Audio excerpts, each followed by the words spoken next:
Excited for this video because I've never done anything like this before. Obviously, you guys know from the title, we are going to be, well, I am going to be with you reading books that are your 5-star reads. Now, I scour Goodreads before I buy books, and I don't really care about other people's reviews. I just look at you guys' reviews. Like literally, if you're following me on Goodreads, I look at your reviews. Like if I'm thinking about getting a book in Barnes, like I always pull up Goodreads and I just like see like what are my friends thinking about it? And I feel like we have such similar taste in books that I like can trust you with everything, you know? So I'm gonna be picking out some of you guys' 5-star reads, only books that you guys have rated 5 stars, and I feel like there's gonna be probably a handful of those, maybe. I mean, then again, there are a lot of you guys, and you guys all do have different tastes, but I feel like we're all kind of similar, you know? Like, at least that's how I feel. So I'm gonna pick, I think, a total of maybe 2 for this video, maybe 3, I don't know. We'll see if I can read that much in this video, but we're gonna read you guys 5-star reads. I'll give you guys my thoughts. I haven't had a 5-star read in quite some time. I think it's been since like February, but that doesn't really bother me at all. Like I know some people like kind of get in a little tizzy if they don't have a 5-star read that they've like read in a while, but I feel like 5 stars are literal gems, like books you want to read over again, books that you maybe want to get a tattoo of, books you can't shut up about. So I feel like those books like rarely come around. Like if I get like 4 or 5 5-star reads in a year, like that would be really good. I kind of expect to get like maybe 1 to 3. Like I don't have a ton of 5-star reads just in general. I can really count them on like both hands, and I feel like finding them is very rare, but I've never done a video like this where I look at you guys' 5-star reviewed books and read them. I feel like this is gonna actually like speed up the process for me to get a 5-star read even faster. So let me show you guys the book that I want to start out with first. This is the book that I want to start out with because so many of you guys have been obsessed with this book. Now I have read The Dead Romantics by this author, and I read it I think like 2 years ago, and I did enjoy it. Like it wasn't like life-changing or anything, but it was still really good. I just wasn't like I wasn't a huge fan of like the whole mystical like thing. I just am not a huge magical realism type of person when it comes to like ghosts, because she was like literally in love with a ghost. But I feel like this one's gonna be a little bit different because I know it goes with like going back in time or something like that, I think, and I do like that type of magical realism. I also feel like there's genuinely no way I can dislike this book after so many of you guys have loved it. Like it feels like it would be wrong. So even if I don't end up rating it 5 stars, I feel like I'll definitely rate it highly. At least I think, because I feel like we do have similar taste in books. So we're gonna go to a little coffee shop and read this. I'm really excited to start this book because I haven't read anything by Ashley Poston in a while, and I feel like her writing the last time I read her book was really enjoyable. So let's head to the little coffee shop and do some reading.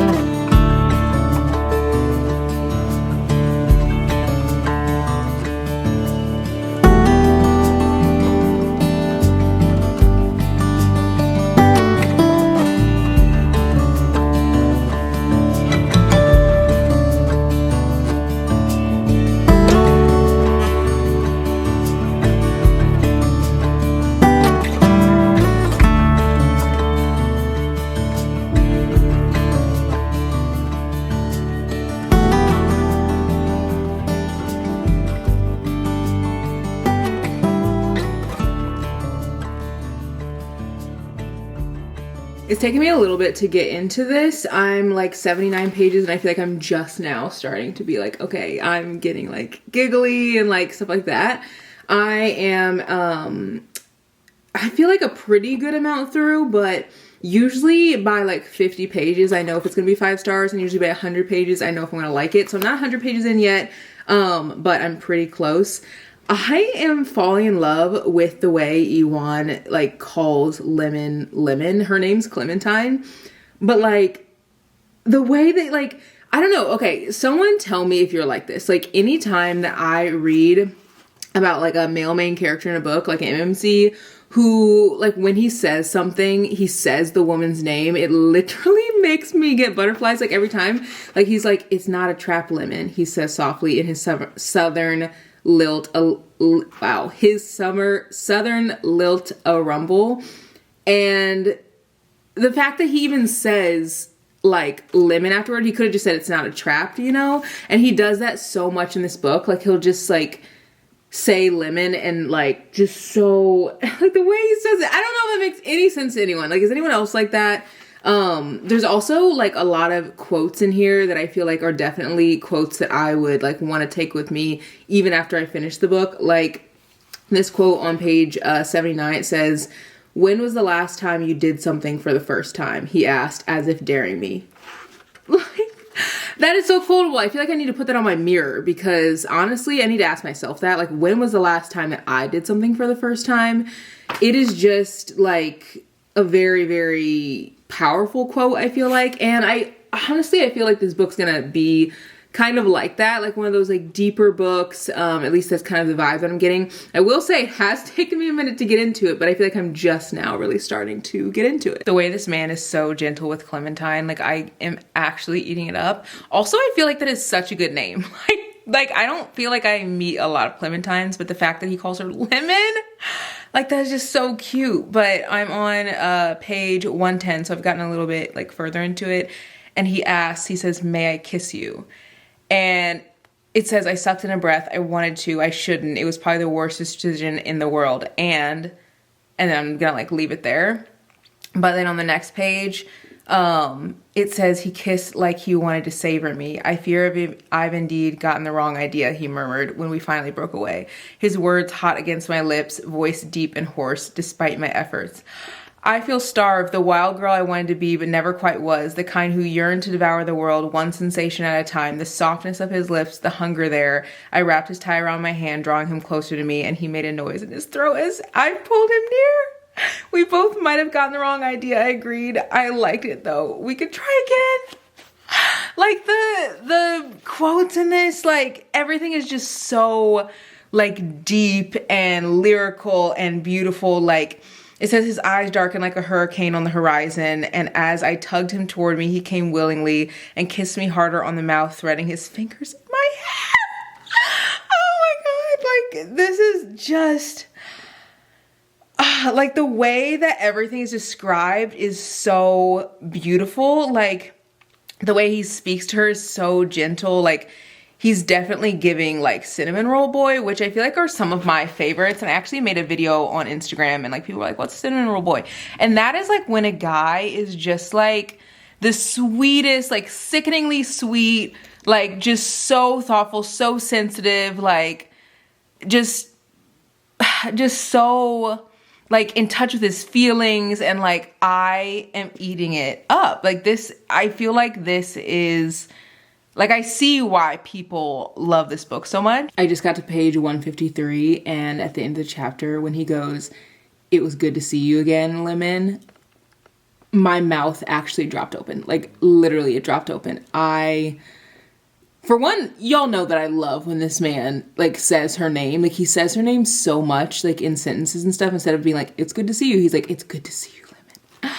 And, like, literally my jaw dropped open. Like, I am eating this up. I will say that it is definitely, like, very lyrical, and, like, sometimes I don't really like that type of writing, and I feel like this isn't slow at all, but definitely, like, that aspect of it makes it not be, like, as fast paced, because you do get, like, a ton of, like, Clementine's, like, thoughts, and you get a lot of that, which definitely, like, I feel like it slows the pacing a bit. Like, we'll get, like, pages without, like, dialogue, or, like, it'll be a full page and you'll get, like, one sentence that someone actually says out loud. So, like, you definitely get a lot of her thoughts, which I'm not, like, obsessed with.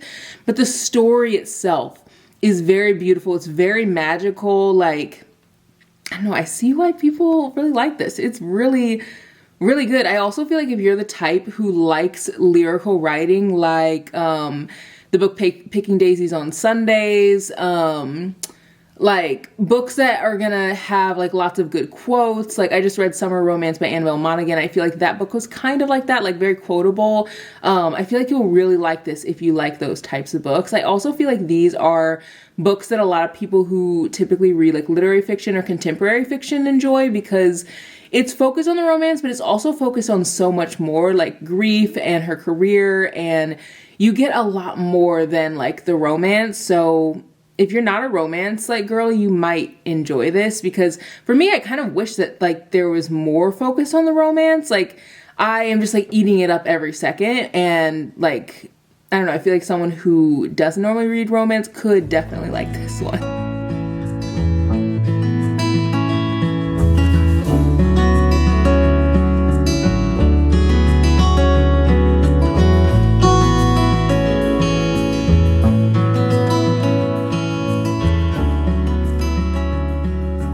I feel like I need to talk about how I always pick up books with pink covers. Like it's a thing with me. I feel like anytime a cover is pink, I immediately want to pick it up and see what it's about. I don't even know who this author is, and I literally was like, just barely saw a little bit of pink, and I was like, okay, I feel like I want to read this.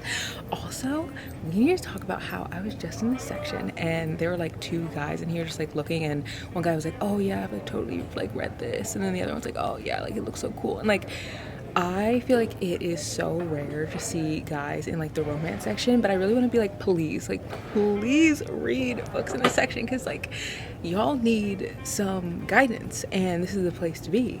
And yeah, it was like kind of cool to see them in here. There's also another group of guys who were on the other side of the bookstore, like by the fiction section, and they were like, oh my god, there's a girl in like the Bible section, she's like looking for like Bibles. And then one of them was like, well, I have a girlfriend, but like you should totally go talk to her. The other one's like, no, like I don't know if I can do that like right now, like I don't know. And I really want to be like, please don't do that. Like don't go bother this girl who's like looking at Bibles and like books and having her like fun enjoyment time, and like is just like in the section just like chilling. Don't go over and like hit on her. I mean, maybe, I don't know. I mean, obviously I have been in a relationship for like literal years, so maybe, I don't know, like we've been together for 12 years, so like maybe I am unaware, but like would you like that or dislike that? Like if someone was like hitting on you in the bookstore and like you're just like, you know, browsing the shelves, would you enjoy that, or do you think that's annoying? Maybe it's one of those things where you've like, it depends on if you hit it off with the person or not. Like if the person's annoying, you're probably gonna be like, don't talk to me. But if the person is like of interest to you and like maybe you're single, maybe you would like that. I don't know. But anyway, I saw this book and it made me think of literally a million one things. But the first thing that came to mind is I love pink books. Can we talk about how this book is literally beat up and no one's even bought it yet? Like, okay, it's not beat up, but like, I'm not paying $18.99 or however much this is for a book that's like already so bent. Like I would literally be the type to just like go and get the second one. Actually, I'd do that anyway, regardless of whether like it looks really crisp in the front or not.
I'm on page 38 and I really want them to fake date. I don't really remember even what this book is like about. Like I literally forgot the back, but I really want them to fake date, and I feel like they're kind of giving that vibe. I made it to page 111. I feel like I've been flying through this book. I don't know if I've read a book faster than this one in quite some time, which is wild because this is a very like, it's giving like Emily Henry vibes. Like, you know what I mean? Like there isn't like there's a lot of dialogue, but like I can't even describe it. There's a lot of like, they explain like the family and like things like that in it, and it's not like Abby Jimenez type writing. I don't know if that even makes sense to anyone, but Literally Emily Henry on the front of this book said that it's raw, vulnerable, and breath-stealing love. So, I mean, I feel like a lot of the time when authors will like review a book, it's usually like their type of writing, which is why they like probably ask them to review the book, because they know they're gonna enjoy it because it's similar to their writing.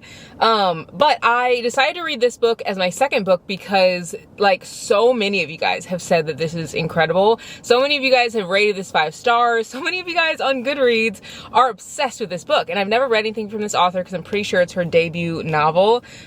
This is by Riss M. Nielsen. But I went into this blind. I read, like I do this all the time. I'll read the back when I buy it, but then when I go to actually read the book, I don't read the back, which is kind of nice because my memory is just shot. So a lot of the time I don't even remember what the back says. So, update, they do fake date, which is literally on the back of the book. It's like the whole premise, I think, of the story. And it's a friends to lovers story, which I already knew that, but I literally forgot like going into it. So very excited to get into this because friends to lovers is my favorite trope of like all time. I will say that it kind of already feels like they are together even though they're friends, which I don't really care for because I feel like a lot of the time with friends to lovers stories, you have to really build the friendship outside of the romance. And it kind of already feels like they like have something, you know what I mean? Like, so that's the only thing that's kind of like, I don't know how I feel about that so far. But I'm loving, absolutely loving how at the end of every chapter, it kind of leaves you on a cliffhanger wanting to get to the next one. And I forgot how rare that is now. Like I feel like authors used to do that all the time. Like when we were younger, like would leave you on a cliffhanger so you like immediately want to pick up like or keep going in the chapters. But I feel like authors haven't really been doing that. Like they'll just kind of stop and you don't really have the same interest in like getting to the next chapter. But in this, like you will get left on the biggest cliffhangers. It'll be like someone important's about to walk in or like something big and catastrophic is going to happen. And like, you know, it's coming, but you haven't read it. And they literally stop like not mid-sentence, but like in the middle of it. Like, and I have had such a hard time putting this book down, which is probably why I'm getting through it so fast and really, really loving it. I feel like this book so far is definitely giving 4-star vibes, like really enjoying it, maybe even 4.5. Like I'm only 111 pages in, but I'm like, I am eating it up. I also feel like there's a lot of stuff that's happening, which sometimes people get bored of the friends to lovers story because they're like, it's predictable, da da da. But like this doesn't feel like that at all because there is a lot happening. So I'm excited to get into this even more. I feel like this is gonna be a book I'm gonna just absolutely fly through. I do have a bag of books here that I'm gonna show you guys. I'm gonna show you guys when I get home. I'm gonna go to the park and read a little bit more and see how much I finish, and then I'll go back, we'll do the haul, and then I will finish out this book and give you guys my thoughts on the 7-Year Slip because I also did finish that book too. And yeah, let's go to the park and read for a little bit there. I don't know if there's anything more magical than reading outside, and I feel like I'm gonna miss this so much when it starts to get cool. Like I am excited for fall, like don't get me wrong, I feel like fall is definitely one of my favorite seasons, but summer, reading outside, it just doesn't get better.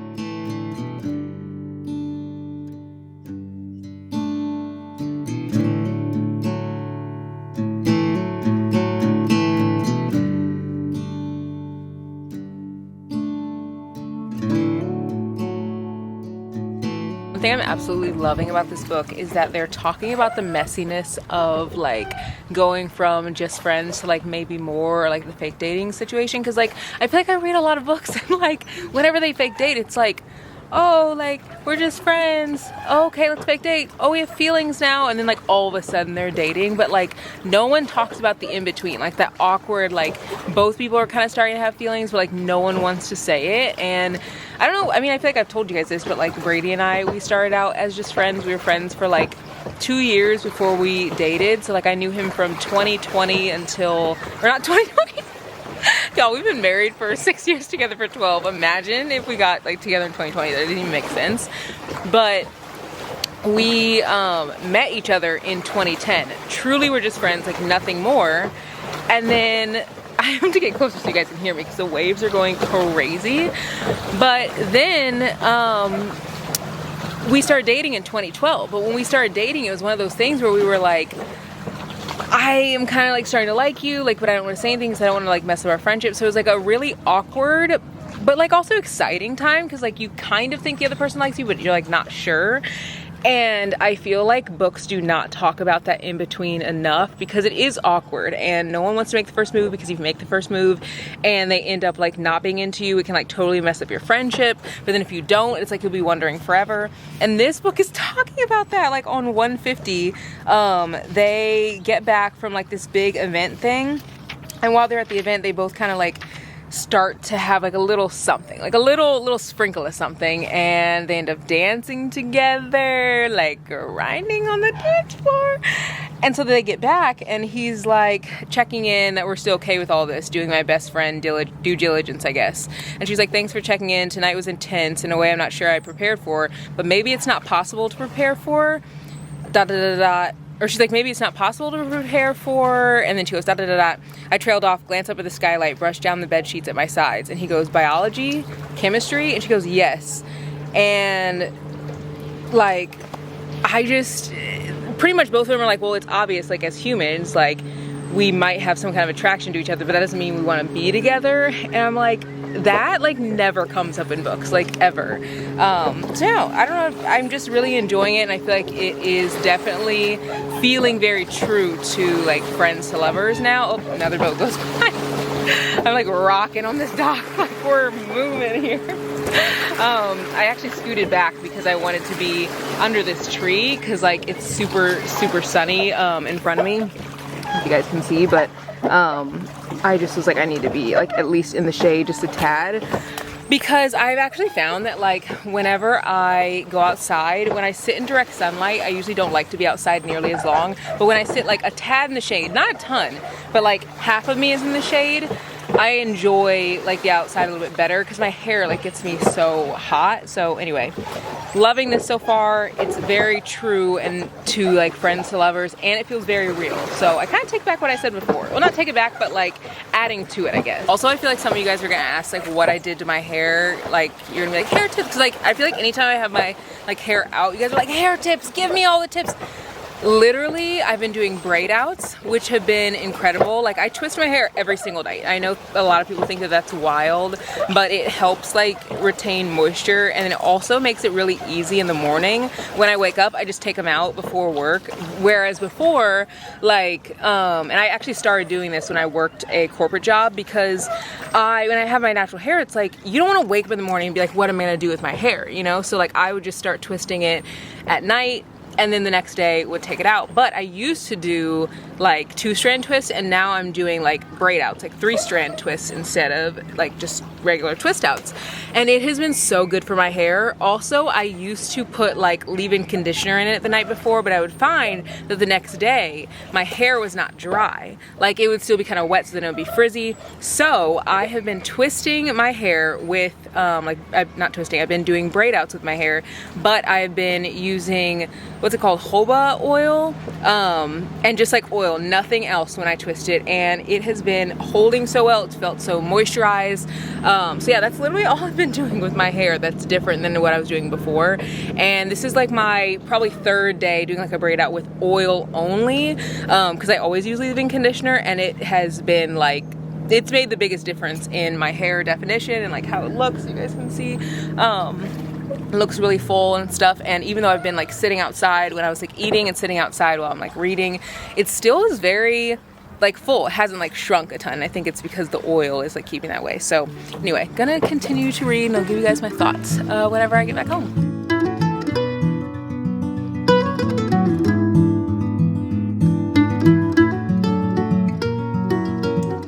Time for a book haul and a wrap up. But do you guys ever come in from outside and your eyes like don't adjust? Like I've always had 20/20 vision, where that's what it is, right? 20/20 vision.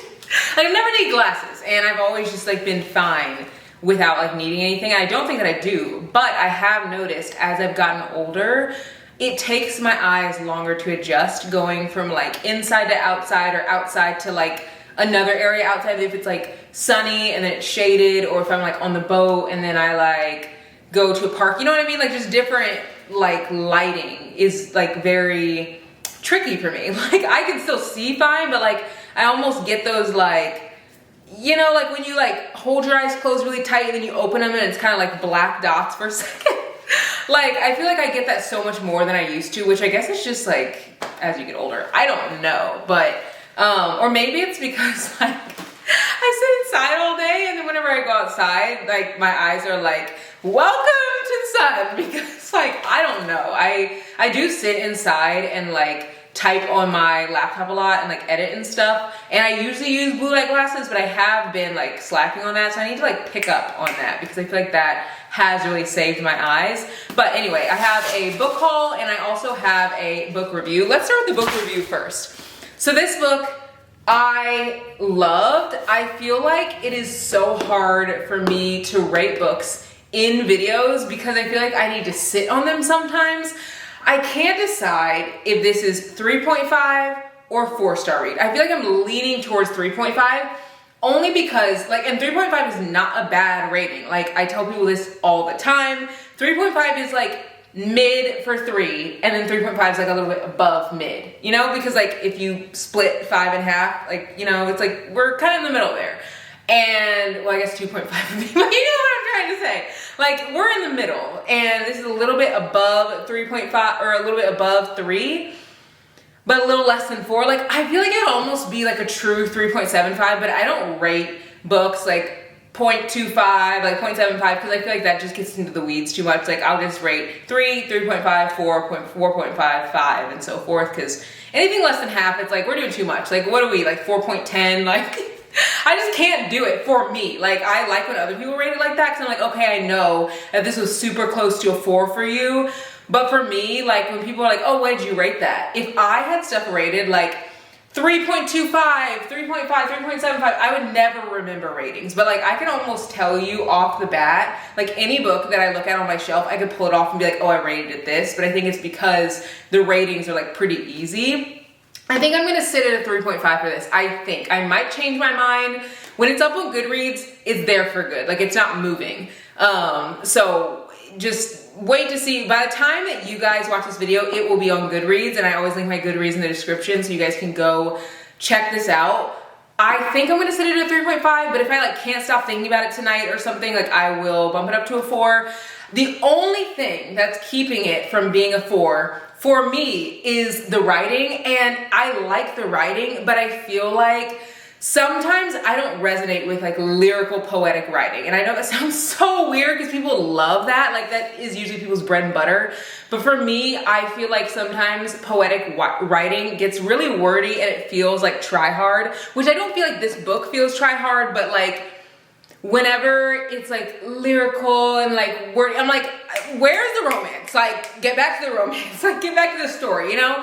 Now, I will say Magnolia Parks is one series that I'm obsessed with the writing, and it is very poetic and lyrical, but I think because that feels almost like a stream of consciousness, like it just feels like a brain dump on paper, it doesn't like bother me. But there are some books like Picking Daisies on Sundays, I feel like that writing is very poetic and like very lyrical, but it isn't like wordy. And I know that sounds so weird, especially if you like maybe aren't like, if you're pretty new to like hearing about book reviews, saying that something is wordy when it's a book, it's like, well, duh, there's words in it. But like, I can't even explain it because it's just hard to explain. It took a little bit to get into because it felt kind of like wordy. Like, and I think because she was like talking about, does anyone, comment below if you know what I'm talking about? Like, if this makes any sense. Like, when you get a lot of descriptors, but she's not describing like the trees or anything like that. She's describing like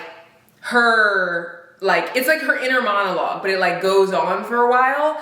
That was the only thing. Other than that, if the writing had just been like a little less like lyrical, poetic, a little less of her inner monologue, a little bit more dialogue, a little bit more like things physically happening versus us like hearing her reaction to things that have happened, I feel like I would rate it like a little bit higher, like probably 4-star, but I think I'm gonna sit it at 3.5. But again, if I can't stop thinking about it, I will bump it up. I feel like the main character in this, he is everything. Like, I was swooning while he would like talk to Lemon, the way that he thought about her, the way, like the fact that he like told his friends about her and they're like, yeah, like he talked about you all the time, or not you, they're like, he talked about this girl named Clementine all the time, like, and he would like, you know, just like gush and gush about her, and he like started to get embarrassed. It's like, that's the kind of guy that I want.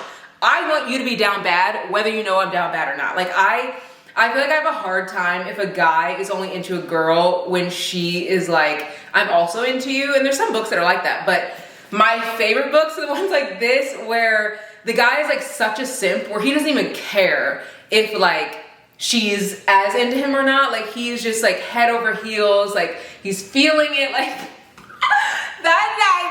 that's my favorite part. Like, that's my favorite thing. And I feel like that's what I liked most about this book is the fact that he was just like so into her.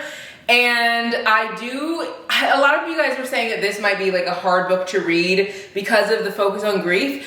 But I mean, I felt like emotion a little bit, but I feel like the grief aspect was like, it's weird. Like, I almost feel like I wanted the author to focus on grief more to like flesh it out, but I also wanted the author to focus on the romance more. Like, that doesn't make sense probably to anyone, but like, I feel like both of those like focuses were not fully fleshed out as much as I feel like they could have been, and I would have loved it even more if they had been. But like, I got a little emotional, like, you know, reading about the parts of grief, and when we found out like about her aunt and stuff, like that kind of stuff definitely moved me. But I don't know, I also really liked how he was so like into her in like the past, and then in the future, like you could definitely see a switch in his emotions. And I feel like the author did a great job of like displaying that on page or on paper. And I think that's hard to do if you are like writing a character one way and then you have to immediately switch to something else. So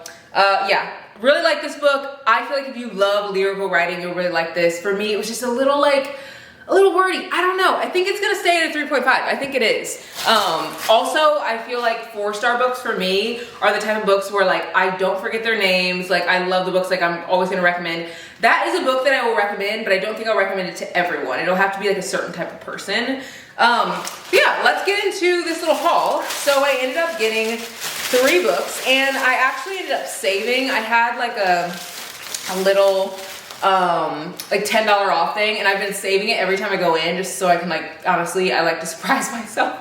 Like, if my day isn't like today wasn't bad or anything, but like anytime you need a little pick me up, that's when I'm gonna use that extra $10 that's sitting at Barnes. And the last 2 times I went, they were like, oh, do you want to use it? Do you want to use it? I was like, oh no, like I'm not gonna use it, I'm not gonna use it. And I forgot about it. I have the worst memory. I literally forgot. And I came in, they're like, you have $10. I was like, you know what, let me use that. What a great day. So I ended up paying like 46 bucks for all of these books. Ended up getting 3 of them, and one of them you guys are gonna freak out over because it's a book that you guys are gonna know just by the color of it.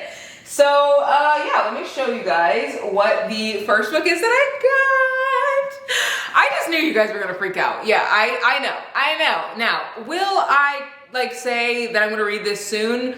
No, because this is so long. It's over 600 pages. And like, she's a thick one. And you guys know I'm not a fantasy girly, but I will say that I've been really excited to pick this one up, and it has been rare for me to be excited to pick up like a second book in a series. Like, I read Shatter Me and I was like, I could read the next one, maybe. And I read Fourth Wing and was like super excited to read Iron Flame, and then just kind of like stopped being excited about it.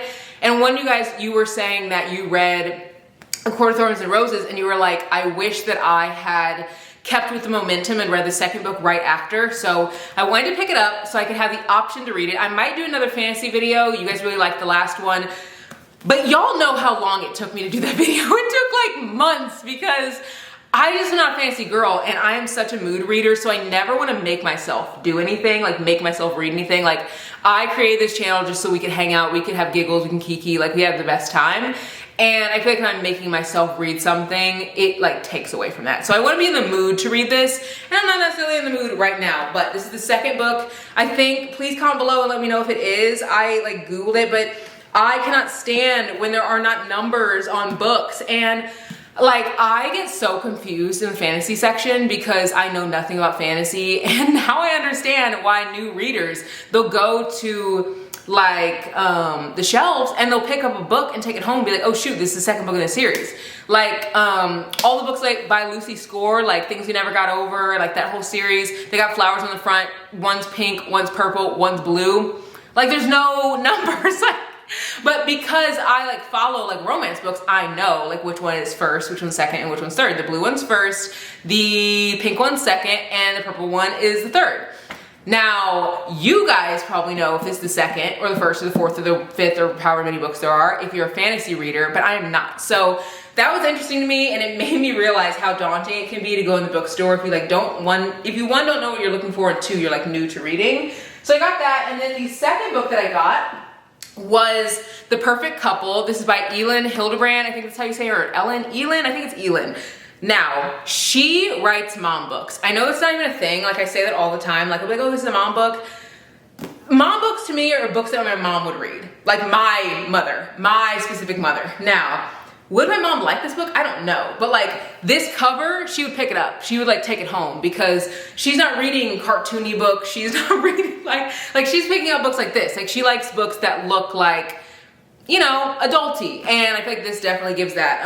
Another mom author would be like The Nightingale. Like that book looks like a mom book. Like any book that kind of looks like that type of vibe, I call a mom book. There's really no reason behind it. It's not a mom book. It's a book for anybody, but I do think that her like audience is moms. So honestly, maybe I'm not far off. But I actually got this because it's supposed to turn into a movie. It says they're the perfect couple, about to have the perfect wedding until a shocking discovery reveals that nothing is ever as good as it seems.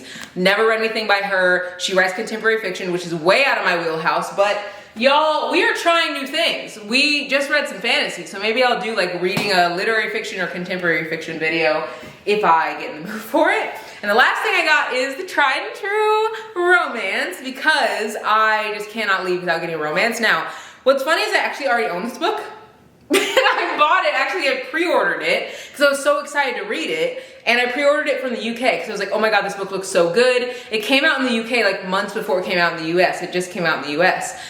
I got the UK version, stiff as a board. Like, it didn't move. Now, one of you guys actually said that you like stiff books, which is so funny to me because the books have to be floppy for me to like them. Like, either that or we're flipping to the Kindle.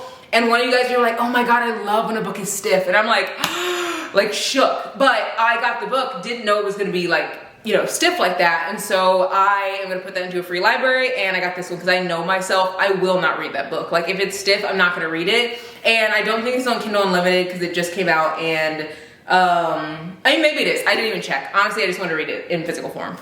I also am in tandem reading a lot, whether it's tandem reading on audiobook where I like listen to part of it and then I like read the physical book, or if I like read part of it on Kindle, like Can't Hide from Love by Bianca Zaviera. I read that in physical form, and then I also read it on the Kindle, like back and forth. It just depended on like what I was doing. Like I would read on the Kindle if I was eating, if I was twisting my hair at night, if Brady went to bed and I didn't want to like turn on my little like light thingy on my, I have like a little thing that sticks to your book and it like hangs over, and like if I don't want to turn that on, I'll read on my Kindle, because that one doesn't really have, like it changes to like where it can be kind of dim, but the Kindle gets way more dim, so I don't have to like bother him if he's like asleep, because he wakes up at like 4:30 in the morning every morning, and I wake up at 5, but I wake up to like read, so I'm like waking up, I'm like, like in my pajamas, like reading, and he's like going to work out, he's going to box, like literally going to fight people at 4:30 in the morning. I'm like, how do you have that kind of energy?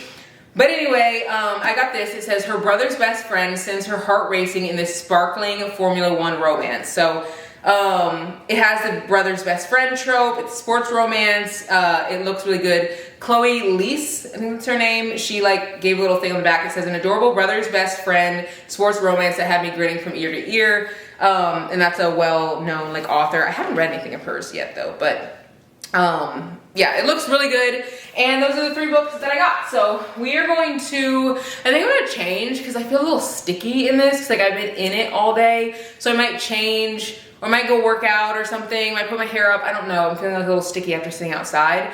But I kind of want to sit outside and read again. So I've gotten farther into the book, so I definitely like, am probably gonna finish it tonight and get this video up for you guys tomorrow. But yeah, this is my haul, and let's get back to reading.